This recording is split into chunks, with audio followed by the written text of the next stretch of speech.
Hey guys, welcome back to another video. This one is going to be a little bit different because I've noticed that my Brightline videos have been doing pretty well over the past month or so, including the overbooked ride one, which is about to hit 100,000 views. So thank you so much to everybody who has watched that video and has contributed in the comment section with feedback. That's the topic of this video. I'm going to respond to you guys' questions that you've left in that video and other Brightline videos. So this is all going to be Brightline related. But first, I just want to thank you guys for 7,000 subscribers. It's a big deal to me. It's a huge milestone, and we are onward and upwards to 10,000 subscribers. Anyway, let's get right into the Brightline questions. And of course, you guys can let me know in the comment section below if you have any additional questions, and I'll just respond to them in the comments or maybe even make a follow-up video addressing those questions. So the first question we have here is, how much is a ticket? Now this is a pretty general question. It's not really taking into account which day you want to go, what time of day you want to go, if there's an event around, which stop you are coming from and going to.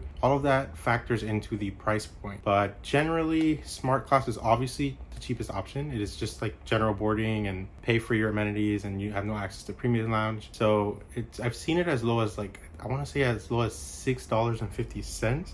Again, it depends where you're going. More commonly, I see it at around $12.50, but it can go up to 20-something dollars. And mind you, this is for smart class. For premium class, it can go anywhere from 20-something dollars up to $64. I've seen it as high as 64. So again, depends on time of day, which day, if there's an event. If you're going to like downtown Miami while there's a Heat game, prices may be on the higher side, so keep that in mind. All right, next question. Should shuttle users tip the drivers? This was for the Aventura Mall shuttle video that I created. I'm going to say, if you found the trip satisfactory and you are happy with your service, ask if they are allowed to accept tips. Nothing wrong with asking. If you want to tip and you can tip, go ahead.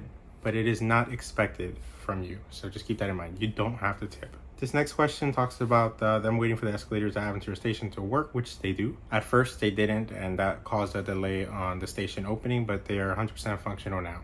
I hope there will be benches on the platform while waiting. Do you know if this is being considered? Thank you, great video. Okay, so the way Brightline works, you will not spend much time on the platform. All that waiting will be done in the premium lounge or in the general waiting area for smart class riders. And they have comfy couches, seats. There's even bar seating depending on which station you're at. And that will be where you spend most of your time waiting. As soon as the train is about to arrive, they will call priority boarding, which is premium riders, to go on up the escalators and get to the platform. And then general boarding will come, and then the train will be there. So you'll really just be going up the escalator to the platform to board the train and obviously to get off. So you will not really need to sit anywhere to wait on the platform. This next one says, welcome to how the Northeast USA and the rest of the world travels by trains. If you get a seat, you are lucky. Carriages are every seat filled with aisles and vestibules. Standing room only, LOL. It is how Metro trains designed for 1,000 people have 1,500 to 1,800 plus passengers. Now, I did get some of those comments saying that usually this is normal. If something's overbooked or there's no such thing as overbooked, you just stand and wait. For Brightline, that is not the case. That is not what they are intended for. When you're booking your seat, you have a specific seat that you get to choose. Well, they'll typically assign you the seat, but you can change to sit by the window or in the aisle or in a 4 configuration or a 2 configuration. If you're in premium, you can sit by yourself. So you have that flexibility of choosing where you're going to sit. And part of the reason why I think my video did so well is because that was something we had not seen before. At least I haven't seen, with Brightline seats double booked and people having to stand up and not have a seat that they paid for. So while that might be normal elsewhere, for Brightline, it's really not what they're going for. If it gets to the point, and I think it will, and evidently in the video, they'll just add more cars, because right now they're in a 4-car configuration, 3 smart class and 1 premium car. The video that I made with the overbook was in the premium car, so they might have to add a 2nd premium car. Okay, next question. They keep saying early 2023 for the Orlando location, but do you know when exactly we can expect this to open? March? April? The answer, and I'm going to give it to you straight, is nobody knows. I don't know. I haven't heard anyone say, citing sources, that Brightline is opening in such and such month. All I'm going by is what I'm hoping. And I said it before, I hope before summer the Orlando extension is open. So yeah, simple answer, don't know. Next question. Any word when phase 3 will start/be completed, the pedestrian bridge across Biscayne Boulevard? So if you guys don't know, Aventura Station currently has a shuttle to take you to the mall, which if you look on the map, it's just across the street. But the train tracks, Biscayne Boulevard, they don't permit anyone to pretty much go straight from the station to the mall and vice versa. So you have to go either north or south and find the next opening, the next crossing, and then work your way to the mall. And it's very, very inconvenient. So good on Brightline to provide a complimentary shuttle regardless of class. You can ride premium, smart class, whichever, it is complimentary. So take advantage of it. As far as the pedestrian bridge, I don't know when it's going to be constructed or what the plans are for that. I don't think there's any time frame, at least that I've seen. So in my opinion, it's a long ways away. Biscayne Boulevard is insanely busy. They're going to have to do road closures, and there's a whole lot of planning that goes into that bridge because it is over a very congested area of Aventura.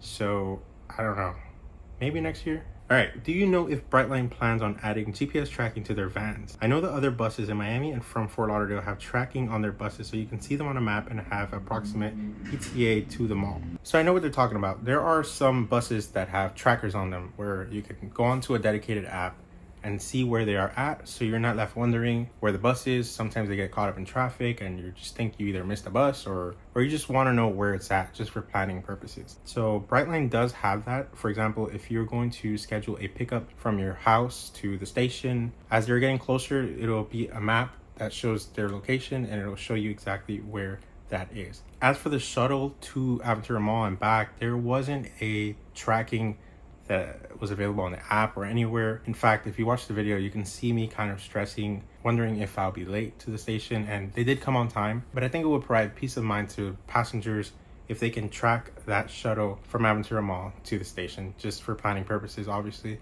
you don't want to miss your train. Next one, I think this is 2 questions.